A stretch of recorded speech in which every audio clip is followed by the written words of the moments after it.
Hola, hola, hola, ¿cómo están? Feliz y bendecida tarde, ¿cómo andan? Espero que muy bien. Bueno, acá estamos. Voy a compartir un poquito más de este libro que comencé creo que la semana pasada, si no me equivoco. El libro de Liz Borbeu, Las 5 heridas que impiden ser uno mismo. Es también una temática que estamos abordando en los encuentros con José Castillo Solís desde Costa Rica, miércoles de por medio. Este miércoles, por ejemplo, vamos a ver en mayor profundidad y en un compartir también con quienes se sumen a esos en vivos de la herida del abandono. Toca este miércoles, así que bueno, de paso hago la invitación para que se sumen este próximo miércoles 20 de agosto 6 de la tarde, no, a ver, 7 de la tarde, 8, 9, 10.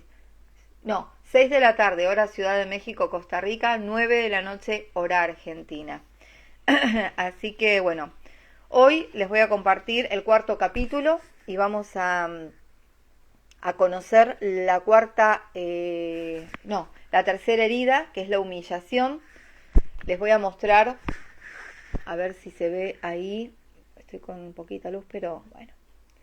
Esta es físicamente, ¿no? La autora nos invita mucho a ver también la contextura física y los síntomas físicos y comportamentales que tienen las personas con estas heridas, así como también la máscara, que en el caso de la humillación, la máscara, ya les digo cuál es. La máscara de la humillación es la del masoquista.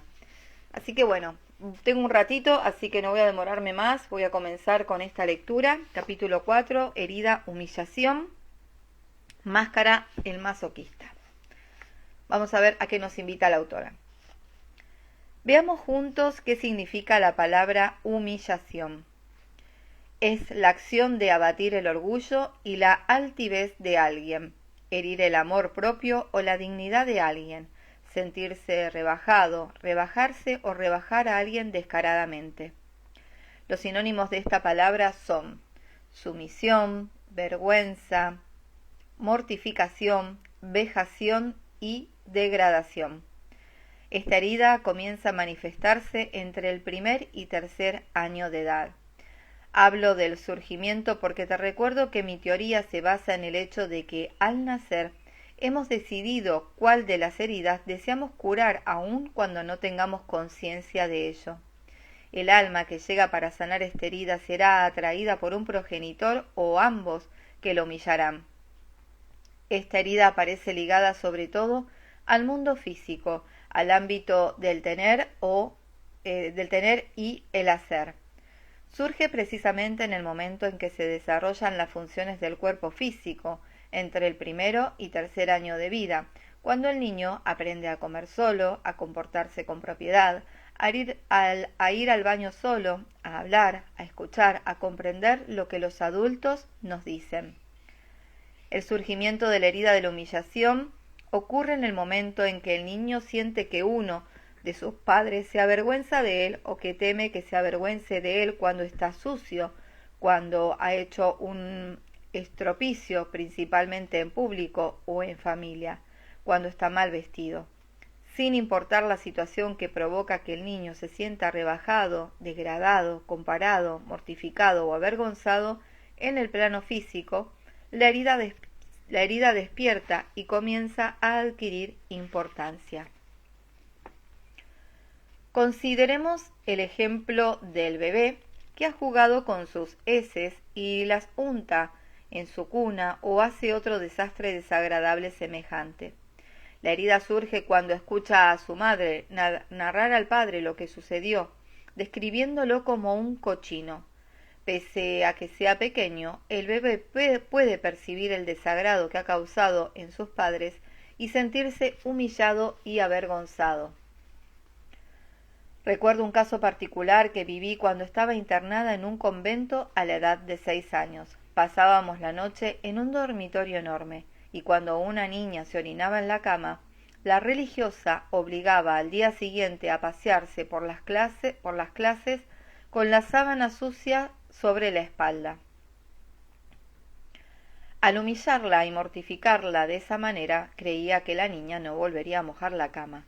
Todos sabemos que un castigo como este produce el efecto contrario. Este tipo de humillación agrava la situación. Todo niño que tiene una herida de humillación que curar, que vive una experiencia de este tipo, verá que su herida se acentúa. El ámbito de la sexualidad contribuye también a que se manifieste la herida potencial de humillación. Por ejemplo, cuando la mamá sorprende a su pequeño masturbándose y exclama: ¿No te da vergüenza? No tendrías que hacer eso. El niño se siente humillado y avergonzado, y más, enfrentará dificultades en el plano sexual. Si el niño sorprende a uno de sus padres desnudos y siente que éste se molesta e intenta ocultarse, aprenderá que uno debe avergonzarse de su cuerpo. Por consiguiente, esta herida puede experimentarse en diferentes ámbitos, según lo que suceda entre el primero y el tercer año de edad. El niño se siente despreciado si se percibe a sí mismo demasiado controlado por uno de sus progenitores, o si cree que no tiene libertad para actuar o moverse como desea en el plano físico, como sucede cuando un progenitor reprende y castiga al niño que salió a jugar al lodo con sus mejores ropas antes de que lleguen los invitados. Si los padres cuentan el incidente a los invitados frente al niño, la humillación será aún más intensa. Este comportamiento puede hacer creer al pequeño que desagrada a sus padres y se sentirá humillado y avergonzado de su propia conducta. Sin embargo, es común escuchar a las personas que sufren esta herida describir las cosas prohibidas que hicieron cuando eran niños o adolescentes. Es como si buscaran situaciones propicias para revivir la humillación. A diferencia de las otras 4 heridas que se viven con un progenitor específico o con la persona que desempeñó el papel de ese progenitor, la herida de humillación suele experimentarse con mayor frecuencia con la madre, aunque también puede vivirse con el padre cuando es él quien ejerce el control y desempeña el papel de la madre, al mostrar al niño cómo comportarse. Es posible también que la herida de humillación se vincule con la madre en el ámbito de la sexualidad y la propiedad, y con el padre en el aprendizaje, la escucha y el habla. En estos casos entonces será necesario resolver la herida con ambos padres.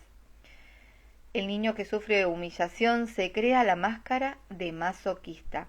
El masoquismo es el comportamiento de una persona que encuentra satisfacción e incluso placer sufriendo. Aun cuando lo haga inconscientemente, busca el dolor y la humillación la mayor parte de las veces. Se las ingenia para hacerse daño o castigarse antes de que alguien más lo haga. A pesar de que mencioné que la humillación o la vergüenza que puede experimentar el masoquista se sitúa en los ámbitos del tener y el hacer, puede ser que se las ingenie para poder llegar a ser como los demás desearían que fuera. ¡Nami! Esperen que está jugando con una percha y me distrae. Vení. Vení acá. Perdón, me distraía el ruido. Desearían que fuera. Sin embargo, lo que haga o no haga, o lo que tenga o no tenga, no aliviará su herida de humillación. También mencioné que el hacer y el ser son las herramientas con las que cuenta para compensar la herida.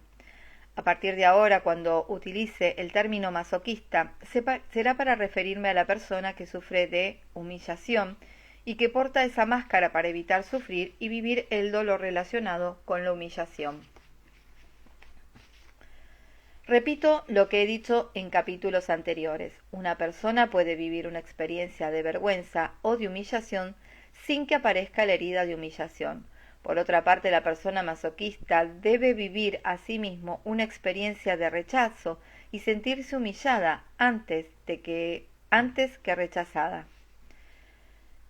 Es cierto que puede suceder también que los 5 tipos de persona de este estudio de carácter sientan vergüenza.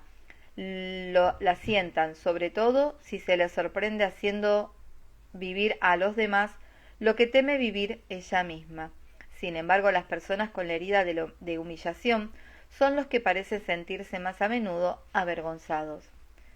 Precisaré ahora la diferencia entre vergüenza y culpabilidad. Uno se siente culpable cuando considera que lo que ha hecho o ha dejado de hacer está mal. Cuando nos avergonzamos, juzgamos que no hemos actuado correctamente con respecto a lo que acabamos de hacer. La soberbia o el orgullo son el contrario de la vergüenza. Cuando una persona no está orgullosa de sí misma, por lo general está avergonzada de ella misma, se condena y tiende a querer ocultarse. Una persona puede sentirse culpable sin tener vergüenza, pero no puede tener vergüenza sin sentirse culpable. Como se considera a sí misma maleducada, desalmada, sucia o que vale menos que los demás, la persona con la descripción física de la máscara de masoquista desarrolla un cuerpo grueso que también le avergüenza. Un cuerpo grueso es diferente de un cuerpo musculoso. La persona puede pesar 20 kilos de más que su peso normal y no estar gruesa, sino parecer más bien fuerte. Sin embargo, el masoquista es grueso por el exceso de grasa. Su cuerpo es regordete y parece tener la misma profundidad que extensión. Podemos incluso ver esta característica cuando lo observamos de espalda. Por el contrario, cuando la persona es fuerte porque es musculoso, tiene un cuerpo más grande que profundo, y al observarlo por detrás no da la impresión de ser grueso. Esta descripción es igual para las mujeres que para los hombres. Si solo una parte del cuerpo es gruesa y regordeta, como los glúteos o los senos, significa que existe una herida de humillación menos importante. También es posible asociar a la máscara de masoquista las siguientes características: talle corto, cuello grueso y convexo, tensión en el cuello, la garganta, la mandíbula, la pelvis. El rostro suele ser redondo y los ojos abiertos e inocentes como los de un niño. Es evidente que la persona que reúne todas estas características físicas sufre de una herida más profunda. Ahora bien, esta herida parece ser la más difícil de reconocer. He trabajado personalmente con centenares de masoquistas, sobre todo con mujeres, que sufren una herida de humillación evidente, y he observado que a varias de ellas les tomó casi un año admitir que sienten vergüenza y que se sienten humilladas. Si reconoces en tu cuerpo las características físicas del masoquista, pero te es difícil ver la herida de humillación, no te sorprendas y concédete el derecho de tomarte el tiempo necesario para verla. No hacer las cosas deprisa es también una de las características del masoquista. Para él es difícil ir con la rapidez necesaria, ya que se avergüenza cuando no puede llegar con la misma velocidad que los demás, por ejemplo, al caminar. Debe aprender a otorgarse el derecho de actuar a su propio ritmo. Por otra parte, hay muchas personas a las que les resulta difícil reconocer la máscara de masoquista porque son capaces de controlar su peso. Si tú eres de las que aumenta de peso con facilidad y te ves rollizo cuando no controlas tu alimentación, es posible que tengas la herida de la humillación, pero que ésta se encuentre por el momento oculta. La rigidez que te permite controlar tu peso se explica en el capítulo 6 de este libro. Como el masoquista desea mostrarse firme y no ser controlado, suele cargar mucho sobre su espalda, por lo que además desarrolla una espalda ancha para poder llevar su peso. Consideremos el ejemplo de una señora que, para agradar a su marido, aceptó que su suegra viviera con ellos. Al poco tiempo, la suegra se enfermó, por lo que su nuera se sintió obligada a atenderla. El masoquista tiene facilidad para situarse en circunstancias en las que debe ocuparse de alguien más para olvidarse de sí misma. Sin embargo, mientras más cargue sobre su espalda, más aumentará su peso. El masoquista parece desear hacer todo por los demás, pero en realidad lo hace para crearse limitaciones y obligaciones. Durante el tiempo que dedica a ayudar a los otros, cree que no le harán nada vergonzoso, aun cuando la mayor parte de las veces se siente humillado porque abusan de él. He escuchado a muchas mujeres masoquistas quejarse de estar hartas de ser la sirvienta. Se quejaban, pero continuaban con la misma conducta, ya que no se percataban de que ellas mismas se habían impuesto estas limitaciones. También he escuchado diversas expresiones como: después de 30 años de buen servicio, el director me echó a la calle como si fuera basura. Este tipo de persona que se considera servicial no se siente reconocida en ningún momento. Más aún, es interesante notar la humillación que entraña tal expresión. La persona no masoquista diría: después de 30 años de servicio me despidieron, sin hacer referencia a la palabra basura. El masoquista no se percata de que al resolver todo a los demás, se rebaja y se humilla, pues lo hace sentir que no podrían hacer nada sin él. El masoquista se asegura también de que tanto su familia como sus amigos sepan que no podrían hacer nada sin él, e incluso le dicen frente a él, de tal forma que se siente doblemente humillado. Esto último sucede porque, ante el comentario, el masoquista tiene que reconocer que no necesita ocupar tanto espacio en la vida de sus prójimos. Sin embargo, no percibe que acepta cargar con tanto porque lo suele hacer de manera sutil debido a que su cuerpo físico ocupa mucho espacio. Engorda en función del espacio que cree que debe ocupar en su vida. Su cuerpo está ahí para reflejar esta idea. Cuando el masoquista sepa en lo más profundo de su ser que en verdad es especial e importante, no tendrá que demostrarlo más al resto de la gente. Al conocerse a sí mismo, su cuerpo ya no tendrá necesidad de ocupar tanto espacio. Doy fe de esto. Yo, Débora, con herida de humillación, he podido ver y reconozco esta parte, que cuando no tenía que demostrar tanto a los demás, mi cuerpo comenzó a descender de peso y a mejorar también. La persona masoquista parece muy controladora, pero ese control está motivado principalmente por el temor a sentir vergüenza de sus prójimos o de sí mismo. Este tipo de control es diferente del que hablaré en el capítulo sobre la herida de traición. La madre masoquista, por ejemplo, tiende a controlar la apariencia, el comportamiento y la forma en que se visten sus hijos y su pareja. Este es el tipo de madre que desea que sus hijos sean bien educados desde pequeños. Si no lo logra, se avergonzará de sí misma de su papel de madre. Como el masoquista, sea hombre o mujer, es con frecuencia funcional con su madre, hace todo lo posible por no avergonzarla. Considera a su madre como un enorme peso que cargar, lo cual le proporciona otra buena razón para desarrollar una espalda muy sólida. Esta actitud continúa incluso después de la muerte de su madre. Aun cuando le crea un sentimiento de vergüenza, por lo general el masoquista se siente aliviado o liberado cuando su madre muere, ya que ella representaba un serio obstáculo para su libertad. Esta actitud solo se acentúa cuando la herida de humillación se encuentra en proceso de sanación. Existen también otros tipos de masoquistas cuya función con su madre es tal que, cuando fallece, sufren una grave crisis de agorafobia. Ver página 57. Creo que esto de la agorafobia lo leí en el capítulo anterior. Por desgracia, estas personas suelen recibir tratamiento para la depresión, pero como el tratamiento no se dirige a la enfermedad adecuada, la siguen padeciendo durante mucho tiempo antes de recuperarse. En mi libro Obedece a tu cuerpo, ámate, explico detalladamente la diferencia entre depresión y agorafobia. Para el masoquista es difícil expresar sus verdaderas necesidades y lo que realmente sentía desde que era pequeño, ya que no se atreve a hablar por temor a experimentar vergüenza o avergonzar a alguien más.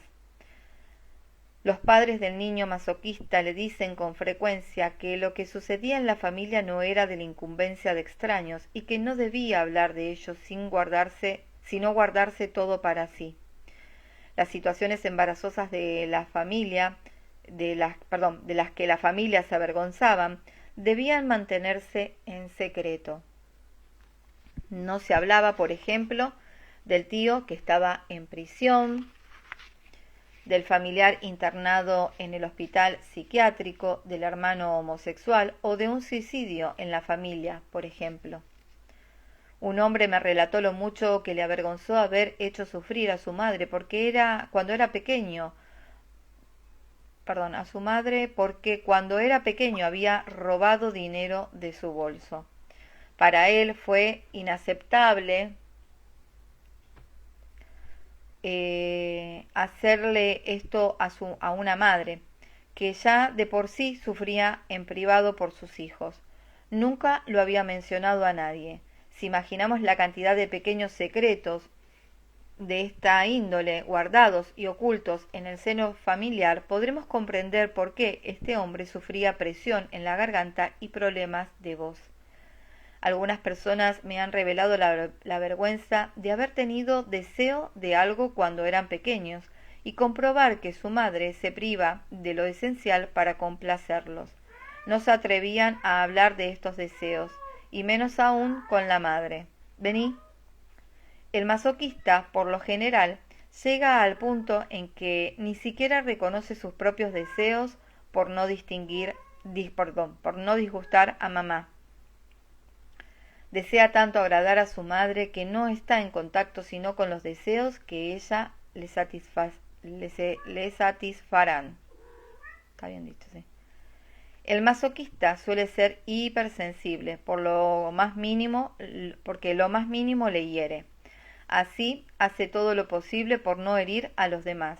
Cuando alguien, sobre todo entre sus seres queridos, se siente desdichado, él se siente responsable, cree que seguramente dijo o hizo o no dijo algo, cree que seguramente dijo o hizo o no dijo o no hizo algo. No se percata de que, al estar tan activamente atento al estado de ánimo de los demás, ignora sus propias necesidades.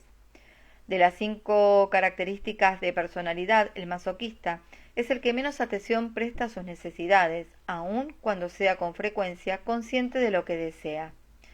Se crea a sí mismo un sufrimiento mayor al ignorar sus necesidades, lo que contribuye a alimentar su herida de humillación y su máscara de masoquista. Hace todo por sentirse útil, lo cual es una forma de ocultar su herida y de forzarse a pensar que no sufre humillaciones. Además, el masoquista suele ser reconocido por su capacidad para hacer reír a los demás y reírse de sí mismo.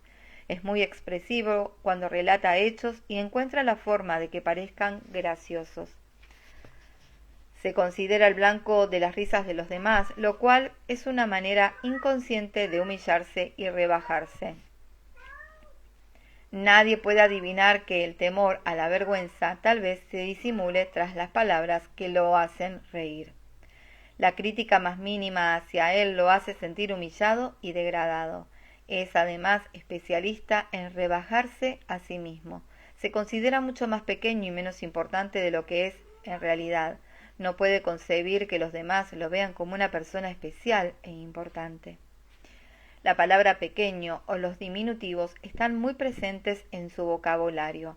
El masoquista dice, por ejemplo, ¿tienes un minuto para mí? O mi cabecita, o tengo una pequeña idea, o un poquito. Escribe con letra pequeña, da pasitos, ama los automóviles pequeños, las casas pequeñas. Si te reconoces en la descripción del masoquista pero no eres consciente de que utilizas estas palabras, te sugiero preguntar a quienes te rodean si podrían observarte o escucharte con atención. En general, somos los últimos en conocernos realmente. Cuando el masoquista utiliza la palabra grande o grueso, aumentativos, tiende a hacerlo para rebajarse y humillarse. Cuando se ensucia, algo muy frecuente, dirá o pensará de sí mismo, ¡qué guarro soy! En una ocasión estaba en compañía de una señora masoquista en una velada. Estaba bien vestida y se había atrevido a lucir sus joyas más bellas. Halagué su indumentaria y me respondió, ¿no crees que parezco una burguesota? La persona que sufre de humillación tiende a culparse de todo, incluso a cargar con la culpa de los demás. Esta es su forma de ser buena persona. Un hombre masoquista me relató que cuando su pareja se sentía culpable de algo, se dejaba convencer fácilmente de que la culpa era de él. Por ejemplo, su esposa le dio una lista de cosas para comprar y olvidó anotar un artículo que adquiría regularmente cada semana. El hombre regresó de la tienda sin el artículo y la esposa le dijo: ¿Por qué no se te ocurrió comprarlo? Sabes bien que lo necesitamos cada semana. Él se sintió culpable y se condenó por no haberlo pensado,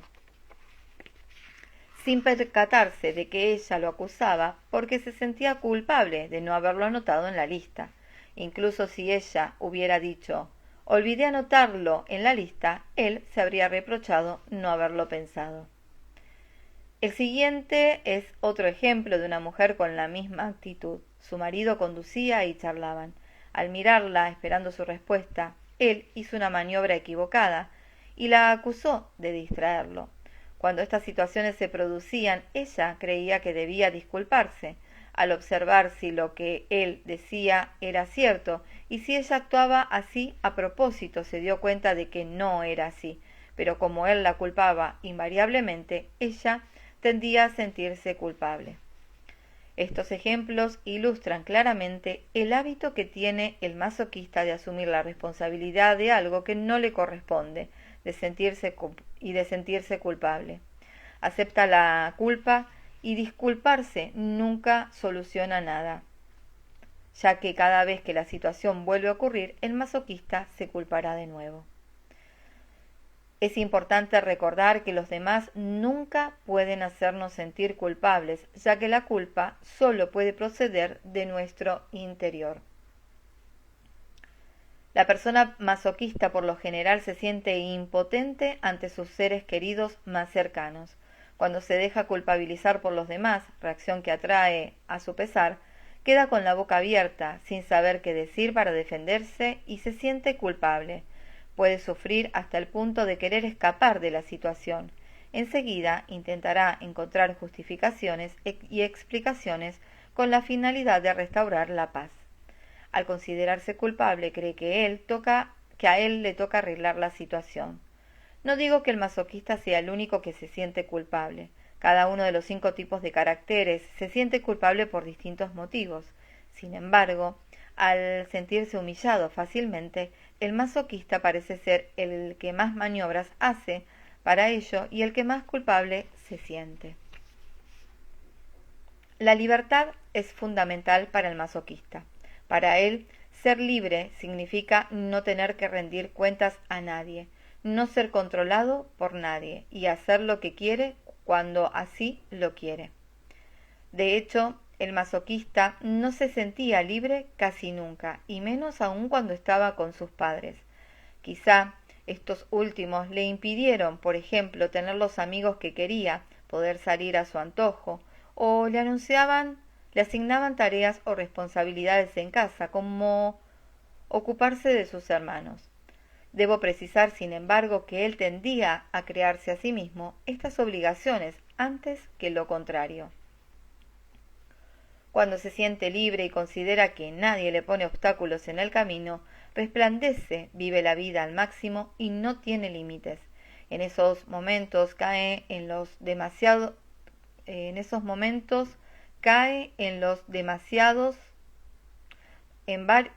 dice así, cae en los demasiados en varios aspectos de su vida, como, ahí está, claro, come demasiado, compra demasiado, cocina demasiado, bebe demasiado, hace demasiado, desea ayudar demasiado, trabaja demasiado, gasta demasiado, considera que tiene demasiados bienes, habla demasiado. Sin embargo, cuando adopta alguno de estos comportamientos, se avergüenza de sí mismo al sentirse humillado por las miradas o los comentarios de los demás, debido a que tiene un enorme temor de encontrarse en situaciones límites, pues está convencido de que, de ser así, realizará cosas vergonzosas, sea en el plano sexual, social, en sus compras o salidas. También cree que si se ocupa sobre todo de sí mismo, ya no será útil a los demás. Esto despierta la humillación que sentía de pequeño cuando se atrevía a no ocuparse de los demás. Por esta razón, el masoquista tiene mucha energía bloqueada en su cuerpo. Si llega a permitirse ser libre como lo necesita, sin vergüenza ni culpabilidad, su cuerpo adelgazará, ya que le dará rienda suelta a la energía contenida. La libertad es, por tanto, el mayor temor del masoquista. Está convencido de que no sabrá qué hacer si llega a ser libre a su antojo. Inconscientemente se las ingenia para no ser libre, y la mayor parte del tiempo es él quien toma esta decisión. Piensa que si decide ser libre por sí mismo no podrá ser controlado por los demás, pese a que sus decisiones con frecuencia dan el resultado contrario y aún más constricciones y obligaciones. Al desear ocuparse de sus seres queridos, cree garantizar su libertad, pues es él quien está controlando. Sin embargo, en realidad se aprisiona. Los siguientes son algunos ejemplos. El hombre que cree ser libre para tener todas las compañeras que desea. Se crea de golpe muchos problemas relacionados con su tiempo para no poder verlas a todas y asegurarse de que ninguna de ellas conozca la existencia de la otra. El hombre que se siente aprisionado en casa con su esposa controladora y se busca 2 o 3 empleos complementarios por las tardes para escapar de ella. Se siente libre, aunque en realidad ya no tiene libertad para divertirse y pasar tiempo con sus hijos. La mujer que vive sola y para ser libre se compra su propia casa. Ya no tiene más tiempo para sí misma porque se encuentra sola con todas las labores que debe hacer. Lo que hace el masoquista para liberarse de un ámbito lo aprisiona en otro. Además, se crea a sí mismo numerosas situaciones que en la cotidianidad lo obligan a realizar cosas que no responden a sus necesidades. Otro rasgo del masoquista es el castigarse, pues cree que de esta forma castiga a otro. Una mujer, leo este poquito y voy a dejar porque es más largo y hoy ya no tengo tanto tiempo. Sí. A ver. Una mujer me relata que reñía a menudo con su marido porque él salía con frecuencia con sus amigos y no pasaba suficiente tiempo con ella. Después de las disputas, ella acababa por decirle: si no estás contento, márchate, y él corría por su bolsa para marcharse. Así, de nuevo, ella estaba sola. Al creer que lo castigaba, se castigaba a sí misma, pues estaba nuevamente sola mientras su marido se alegraba de poder salir.